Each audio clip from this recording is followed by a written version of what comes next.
Burma's ruling generals have started a program to build nuclear weapons. They really want to build a bomb. That's their main objective. It appears that it's a nuclear weapons program because there's no conceivable use for this for nuclear power. They're trying to develop long-range missiles. They want to have the rockets and nuclear warhead. Elections later this year are aimed at convincing the world they're moving towards democracy. But fearing attack from the United States and an uprising by their own people, Burma's generals are instead digging themselves in with a nationwide network of bunkers.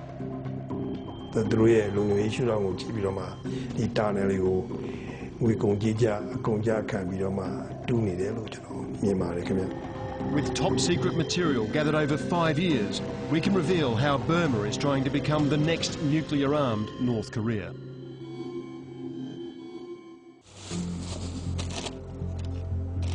At a safe house in Thailand, a defector from Burma's army unpacks the few possessions he fled the country with.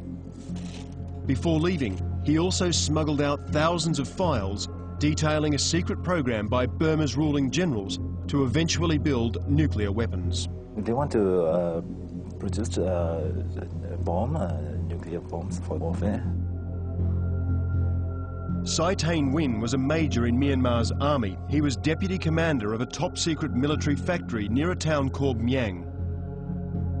Parts made here and in another military factory are sent to a secret facility 7 miles from a town called Tabait Chin.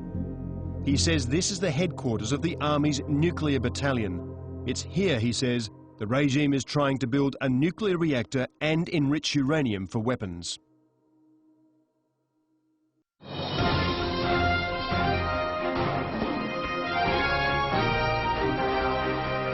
Sai decided to defect with his devastating material when he saw a broadcast by the Democratic Voice of Burma, or DVB. It revealed another secret military program.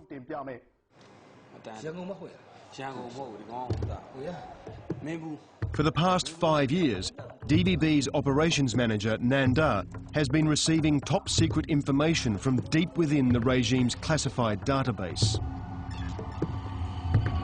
It revealed the regime was digging a network of secret bunkers. They are constructing a huge tunnel, a very big tunnel in different areas. I mean, it's a lot of tunnels in different areas all over the country. The information he received contained thousands of photographs, plans and drawings for a bunker system. Some are dug into the earth, other larger caverns are bored into rock. The files marked the bunkers as military and showed they were being built across the country. Often built by civilians, but all for the army. DVB showed the files to one of the world's leading Burma analysts. There's hundreds of pictures, literally hundreds of pictures, very close up of underground installations, of machinery, equipment, we're not quite sure what it is, blueprints, drawings, everything. And I've never seen anything like that come out of Burma before. Some bunkers are marked as substations for an FOC or fibre optic cable. It gives the military a nationwide secure communications network. But there are other bunkers too. So Tint is a Burmese army defector. He was a captain who taught officers strategy, including use of the new bunker system. So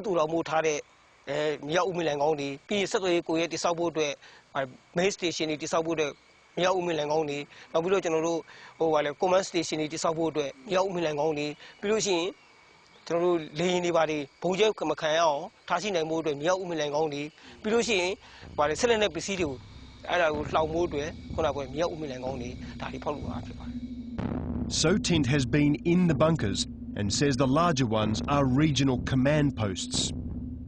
Command post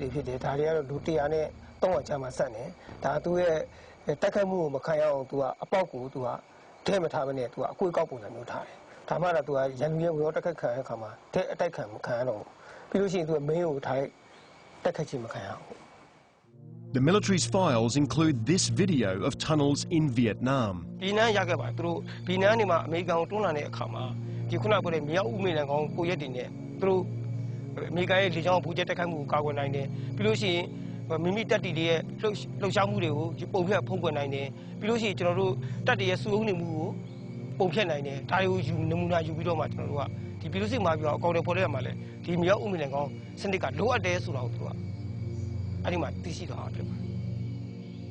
Miat No was a major and deputy director of the regime's Prime Minister's office until he escaped a purge by defecting 5 years ago.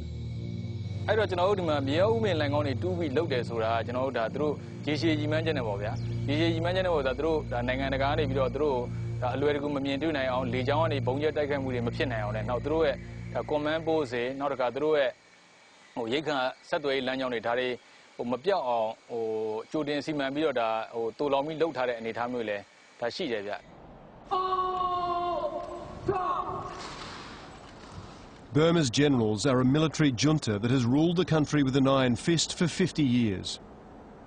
So why are they digging themselves in now? They may sound ridiculous, but they are afraid of American airstrikes. They know that they've been condemned by the United States. They know that America has bombed Iraq, Afghanistan, and they use drones to hit targets and so on. So they feel that they may be targeted as well. And therefore, they're building all sorts of underground facilities. We're talking here about command bunkers where they can hide in case of emergency, or the leaders. We're talking about storage facilities for the military where they can store their weapons, and maybe even produce weapons out of sight or the praying eyes of the Americans and others.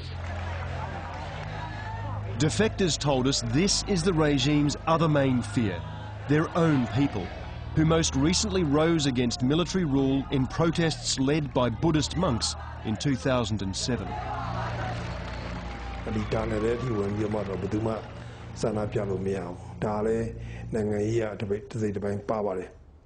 Ong Lin Tut was a major attached to Burma's embassy in Washington until he defected in 2004.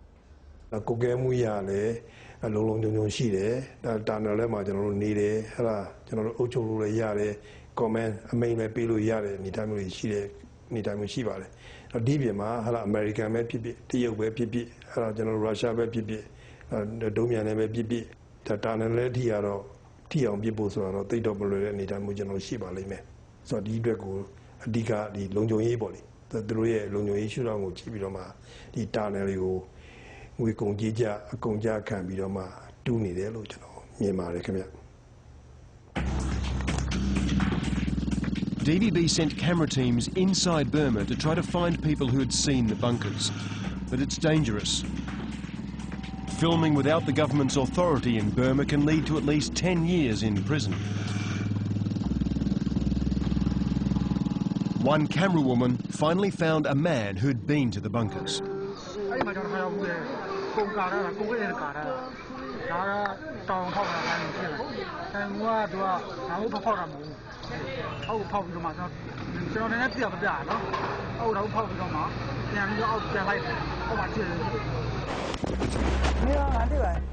Further north, in Shan State, another camera team was told of more hidden bunkers.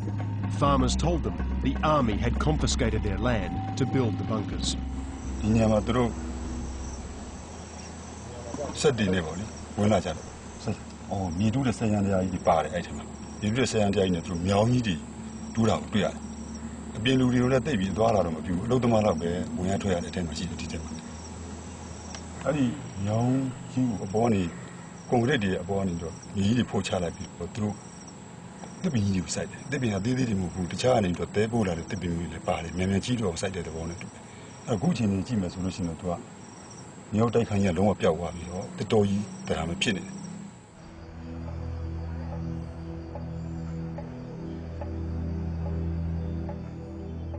Burma is a resource-rich nation.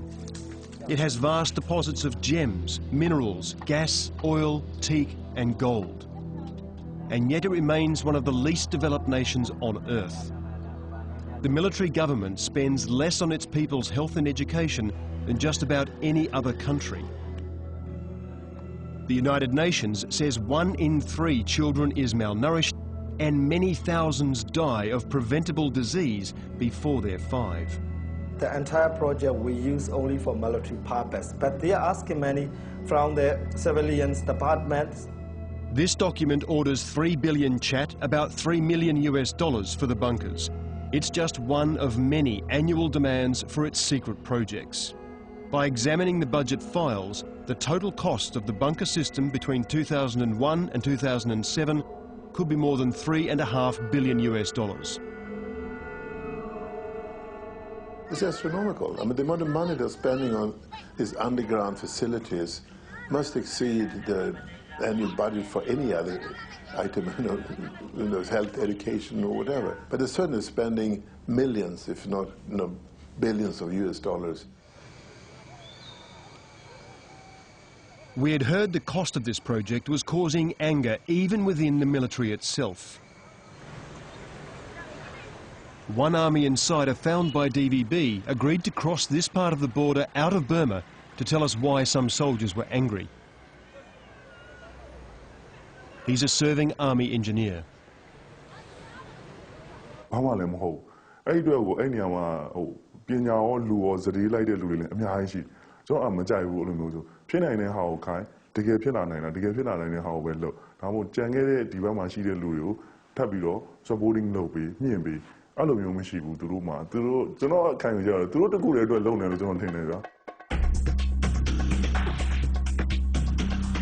To maintain their hold on power, the generals have tried to protect themselves from popular uprisings by moving to a new purpose-built capital far from the major cities. In the bunker files, Nanda found the location and plans for new homes for the military elite. Nearby are the much larger houses of the top 3 generals, including the vast official residence for A, the regime leader Senior General Tan Shui. The army engineer we'd met told us he had been in a tunnel right under Tan Shui's house. A1 ရဲ့သူ့ရဲ့ location main location အောက်က A1 တဲ့တွေကိုဖြတ်သွားတယ်ကျွန်တော်တီးတဲ့လောက်အရှိဆိုရင်တော့တဲ့တော့ကျွန်တော်မီတာ50လောက်ကြော်ကြော်လေးကိုရောက်ဘူးတော့ဒါပေမဲ့အထက်မှာအများကြီးရှိသေးတယ်အဲ့မီတာ50နောက်ဖက်မှာဘယ်လောက်ရှိလဲဆိုတာမသိဘူးသူကလမ်းကတော့4လမ်းတချို့နေရာမှာ6လမ်းလမ်းကြီး4လမ်းလမ်းချင်း2လမ်း height သူ့ရဲ့အမြင့်ကသူက14ပေလောက်ရှိတယ်အကျယ်ကတော့ကား2စီးရှောင်လို့ရတယ် Just behind General Tan Shui's home, a road leads into the mountains. In the military's files, DVB found plans for a large underground command centre off this road. Coordinates on the plans locate the tunnel entrances dug into these mountains. Clear images of this area are not available, so DVB bought this infrared satellite image of the site. It reveals construction and what appears to be tunnel entrances in the exact location indicated on the plans. I mean, the project name is PP216, by the year. The plans for PP216 reveal it is a vast underground tunnel system. If you are going, you can see explosion-proof door here. Explosion-proof door, yeah. Yeah, and car washing, please. The plans showed the entrances had a series of defences against atomic, biological and chemical attack.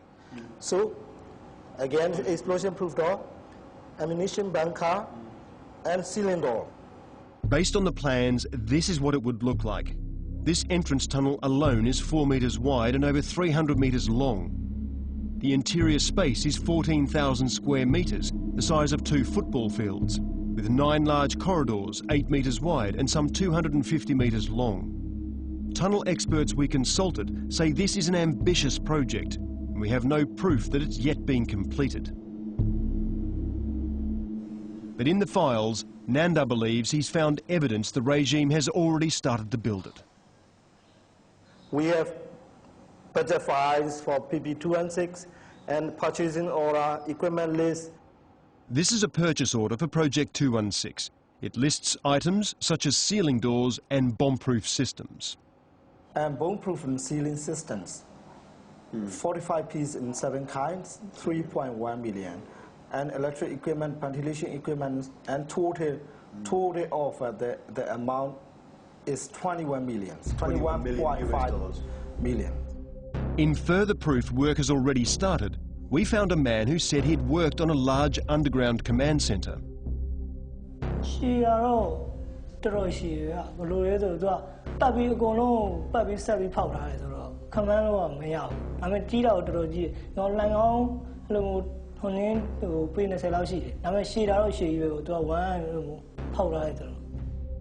He said he was a day labourer on the project, and we asked him to draw what he'd worked on. He first located the project exactly where the plans say it should be.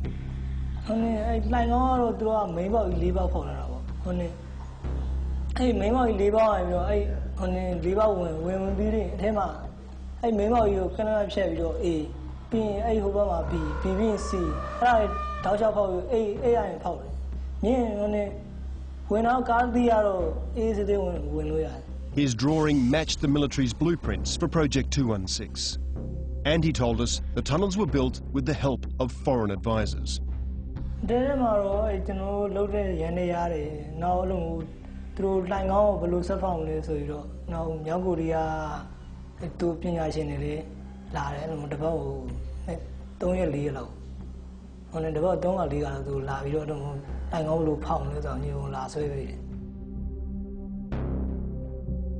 These pictures were found in the regime's tunnel files. A defector known to DVB who was there said these were North Korean tunnel experts teaching Burmese army officers tunnel engineering.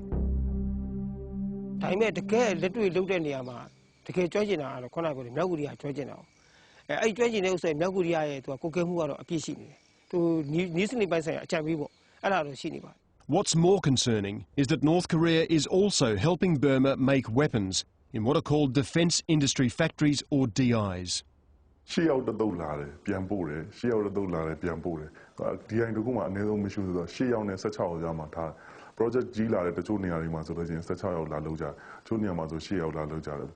Proof the regime is seeking North Korean weapons came in these leaked photographs.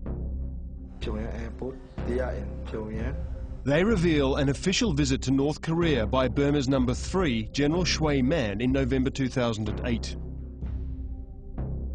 They had a series of high-level military meetings, and they visited a military factory making Scud missiles. They really admire to copy North Korean models, and they want to produce some missile like a surface-to-surface missile.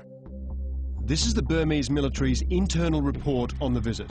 It declares Burma's interest in making Scud missiles with a range of up to 3,000 kilometres.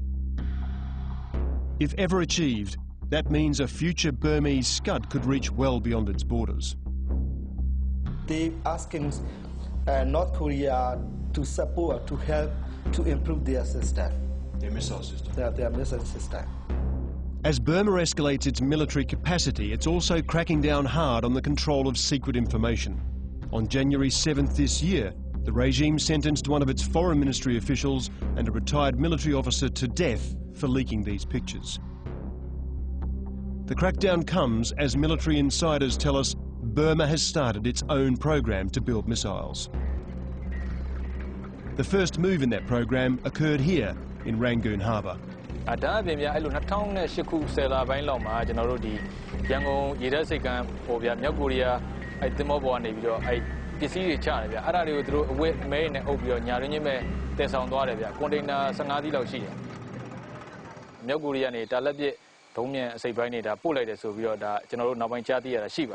The United States is becoming increasingly suspicious of this link and threatens to stop North Korean weapons shipments to Burma. This uncertainty of supply fuels the regime's interest in establishing its own weapons program.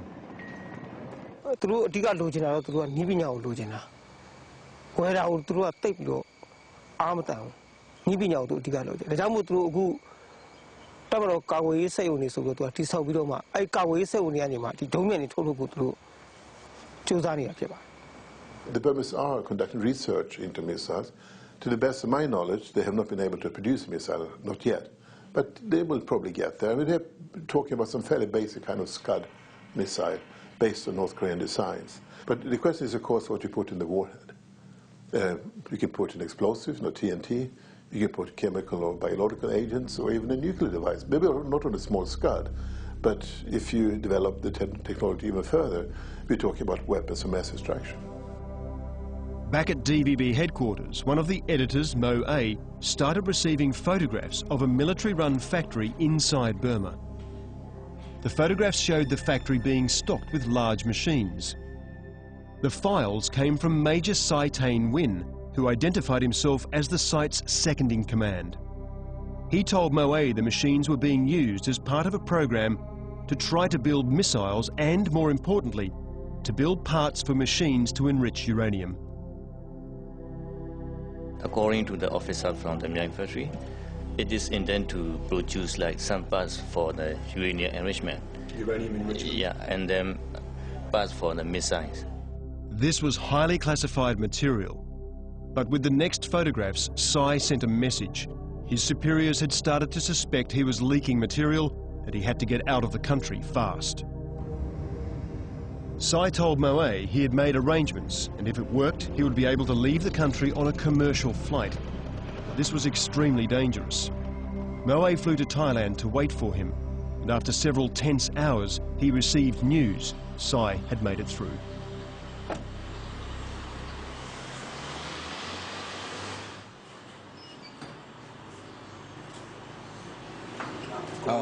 Okay. Đi con nữa. Cho mua rồi. Rồi lý lịch mà bù này đấy mà. Lý lịch mà phải cho chân lần đi. I'm looking for my ID. Oh, I see it. Among his few possessions was his military ID. It's me. Name Sai Tain Win. Number 30586. Rank. In this ID, I'm still a lieutenant. And the uniform he was once proud to wear. This is my uniform. I love my uniform, but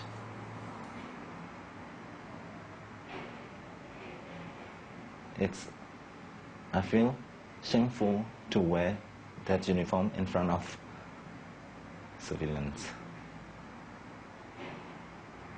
No honor for me to be a soldier in Burma.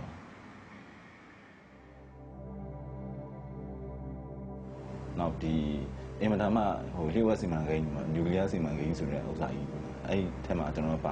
He said the security around this project was extremely tight.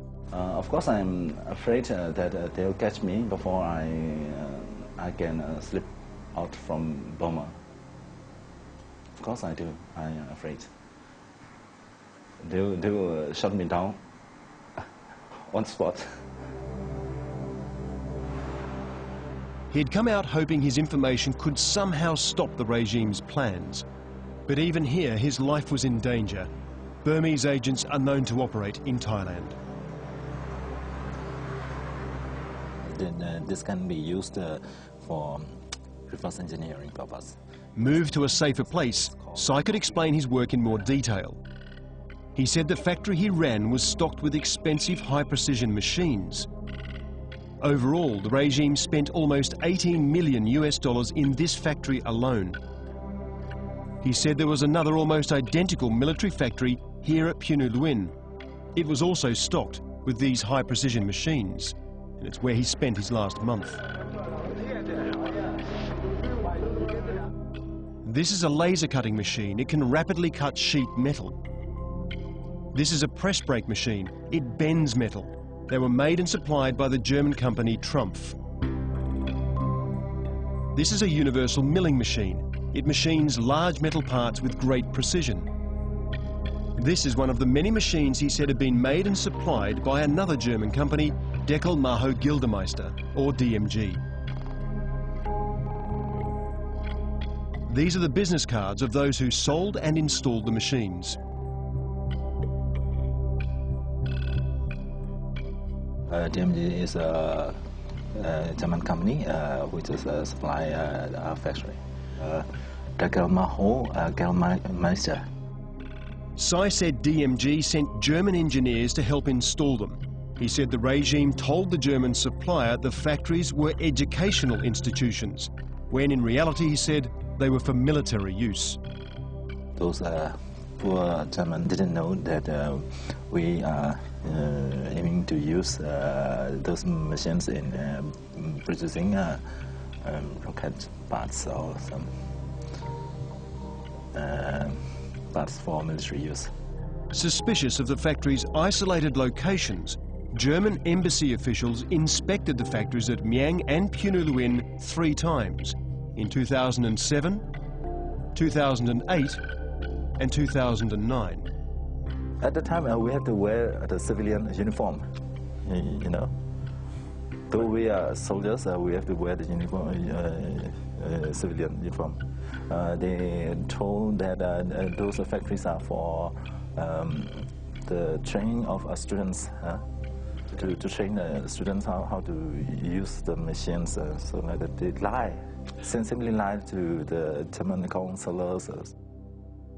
DMG said its machines were supplied for education and training purposes only. It says it adhered to the strict terms of the German export control, which declared the end use as being for training, including the small-scale production of power station turbines, trains and cars. It said its testing and inspection trips showed no machine had been used for anything other than training. The machines were only supplied with accessories to allow training and the first steps of producing parts. To its knowledge, it said, the machines were used exclusively for civilian purposes and ruled out any possibility the machines were being used for military purposes. Trump said its machines were ordered for training and education purposes too. It said neither it nor the German Export Control Office found information connecting the purchaser with any sensitive areas, such as arms production or WMD. It said it had no information its machines had been used to develop arms or in connection with nuclear production. And its technicians who repaired the machines in 2007 and 8 said there was no indication of any kind of military use. It said it will send technicians to try and find out what's going on. The German and Myanmar foreign ministries failed to answer our questions. Tsai says the Myang site was recently handed over to a civilian wing of the military government, but it still produces parts for its military program. Punuluin is still controlled directly by the military. We showed the pictures of Myang to a former UN weapons inspector. The machine shop is set up to be a general purpose machine shop, capable of making some parts very big, maybe almost 2.8 meters in diameter and weighing up to 20 tons. So we could make a number of things, including airframe components for large rockets, but not necessarily limited to those. Using these machines, Tsai made this model of a turbine for a rocket engine, or what's also known as an impeller. This is a turbine part from the double pump unit of rocket engines. This is a prototype. The machines are still missing certain functions that allow a proper finish. But obviously, we can achieve the finished surface. The surface is very, very rough. But Tsai says he was ordered to make it as part of the regime's long-term strategic goal. It means that they are investing in all levels of missile design and engineering. It's a long-range missiles. It can be long-range missiles, especially for the long-range missiles like Scud.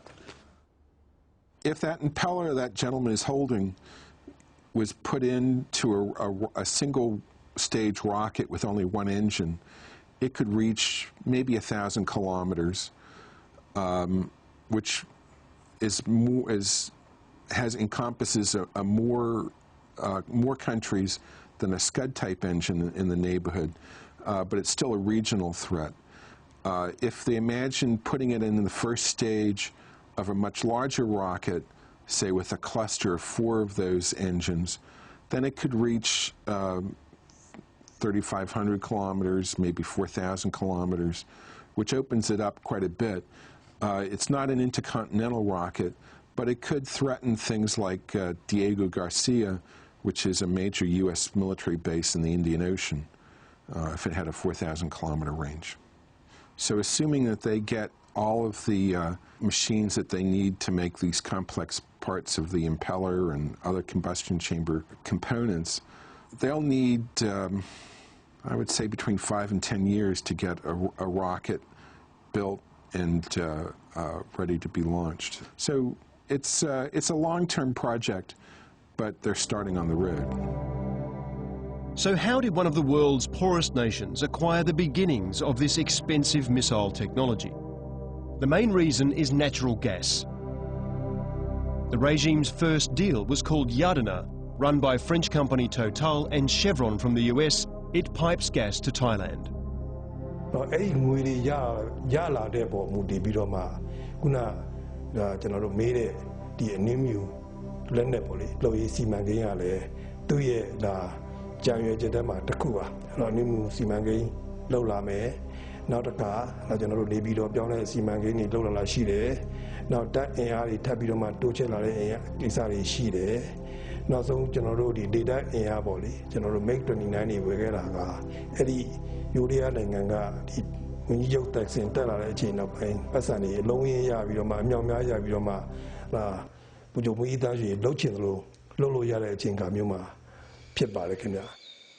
Since 2000, the regime has earned $4.83 billion from Yardena.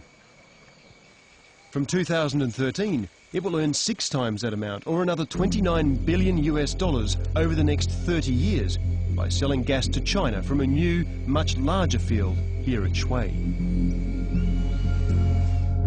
This money is not just used to buy equipment for the weapons program, it's also spent acquiring knowledge. This is Sai in Russia.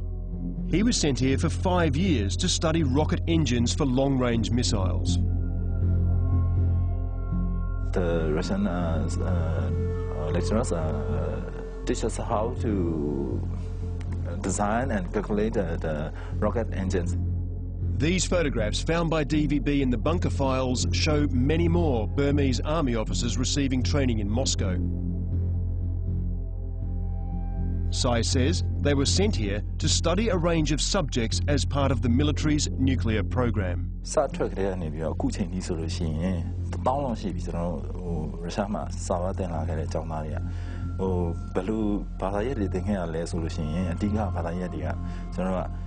Rocket and nuclear. This training started in 2001 after Russia agreed to sell Burma a small reactor. Russia hasn't delivered that reactor because Burma refused to allow inspections by the International Atomic Energy Agency, the IAEA.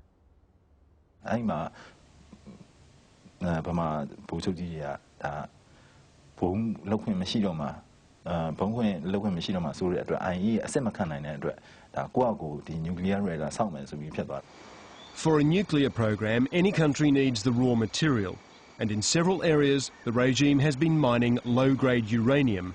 One mine is here at Mogok.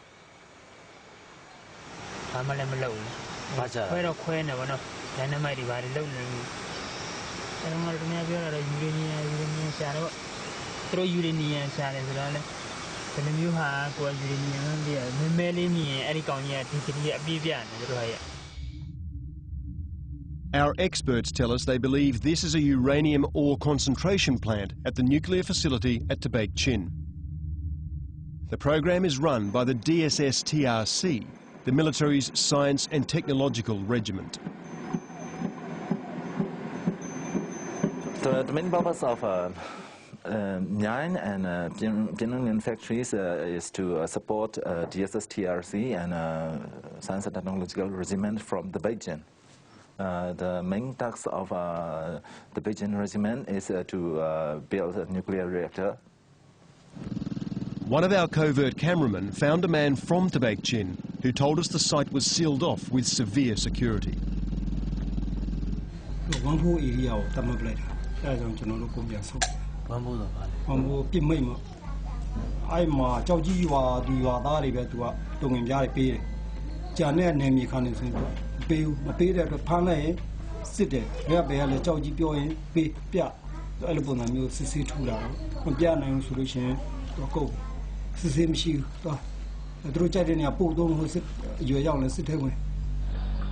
Sai says parts for the nuclear program were sent from his factories to the secure compound at Tabaek Chin. It's here, he says, they are also trying to enrich uranium for weapons. From that, we made a part called nozzle, had supersonic nozzle. This nozzle is used to create a carbon monoxide laser beam. The carbon monoxide laser beam is used to separate the uranium isotopes, and in this way they enrich the uranium percentage. To check Tsai's claims, we had him show the files to Bob Kelly, a former intelligence officer at North America's nuclear facility Los Alamos and an ex-director of the IAEA. Laser isotope separation is probably one of the worst ways to separate uranium isotopes that has yet to be invented. The major countries of the world have spent billions of dollars literally trying to make the process work without success. But Tsai says his factories are making parts for another aspect of the nuclear program to create uranium compounds. There are 40 items that were built and made in a Pyongyang factory. They are all in the pictures, like the reactors and so the vacuum box, the purification tanks, water juice tanks, like that. Those pictures, those items were made in Pyongyang factories and sent to the Beijing. Your sources provided a lot of good quality photographs of items that would appear to be very useful in the nuclear program. They're rather specific to nuclear uses. They could be seen as for other things, but they look like they were designed for a nuclear program. These items can be used to make the chemicals used to enrich uranium. There's one object that we see in these photographs is labeled as a fluoride bed reactor. I'm thinking that may be used for turning UF4 into UF6 gas, which is the material that's used for enriching uranium isotopes. And there's more. In this letter, the regime is ordering the Pyongyang factory to make what is called a bomb reactor for the Special Substance Research Department. This reactor, also called a reduction vessel, turns enriched uranium green salt into uranium metal. Well, for example, the small reduction vessel looks like it's made for just the purpose of reducing uranium tetrafluoride to uranium metal, which there could be other uses for that vessel, but it jumps right out at you very quickly. We've got, these photographs of it and the drawings that they used to make it, and it's really, it's impressive. It catches your eye right away if you're in the nuclear business. And it appears that it's a nuclear weapons program because there's no conceivable use for this, for nuclear power or anything like that. They really want to build a bomb. That's their main objective. And it seems they may be seeking more foreign help. Last year, the North Korean ship the Gangnam 1 was on its way to Burma when it was turned back by US Navy intervention. It was thought to be carrying weapons or material banned under a new UN resolution aimed at stopping North Korea from exporting nuclear-related material. In March, the US Assistant Secretary of State for East Asia, Kurt Campbell, told DVB the US was alarmed by Burma's growing ties with North Korea. Oh, some of it is sensitive, so really can't be discussed in great detail, but I will say that we've seen enough that causes us some anxiety about certain kinds of military and other kinds of relationships between North Korea and Burma. We have been very clear with the authorities about what our red lines are and what our anxieties are. We're always worried about nuclear proliferation, and there are some signs that there has been some flirtation around these matters, and perhaps even more, and we will be highly attentive to this moving forward. In May, Campbell issued a statement saying the US believed Burma may have breached the UN resolution banning North Korean nuclear exports. He warned the US reserved the right to take independent action if Burma failed to abide by that resolution. Diplomatic sources told DVB this statement was sparked by a North Korean ship docking in Burma. But why would Burma's generals want nuclear weapons and the missiles to deliver them?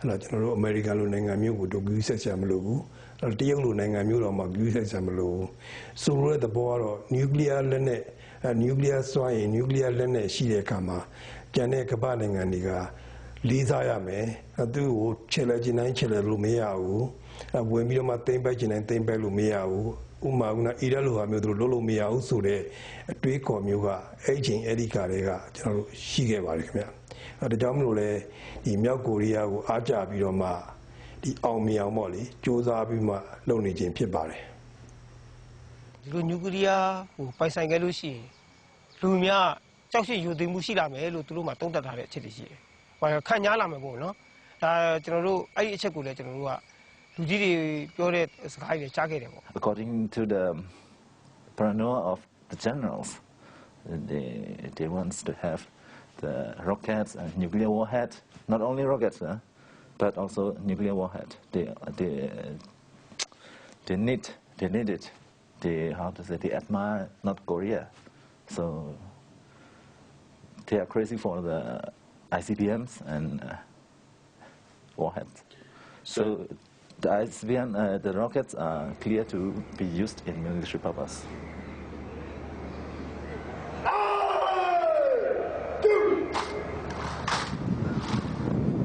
You want to know if this program will lead to a nuclear weapon in a reasonable period of time. I would think it would not. They are going to try, but what we're seeing in the things that they're making and the program plan they've laid out, there are 10,000 things they need to do, and it sort of looks like they're taking them one at a time. Well, I'm concerned any time that the country embarks on a nuclear program, which it appears that they've done, when a country sets out to do that, that would be a real concern.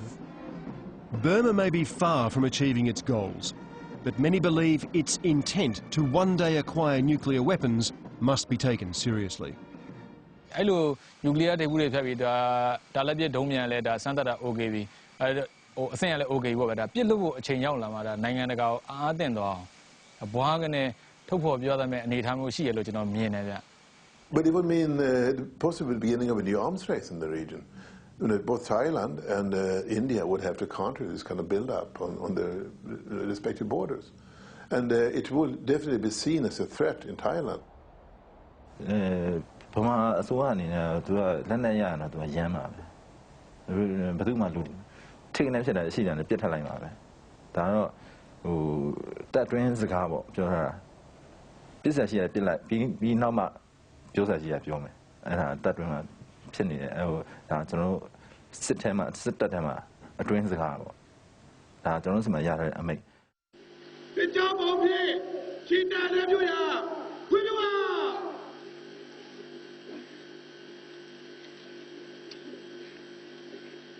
ကပေါ်စစ်ကြောင်းပုံမြို့ရအတော်တာစစ်ကြောင်းလန်တော်ဖွဲ့နေစစ်တီဝိုင်းများနေမြဲတညာသော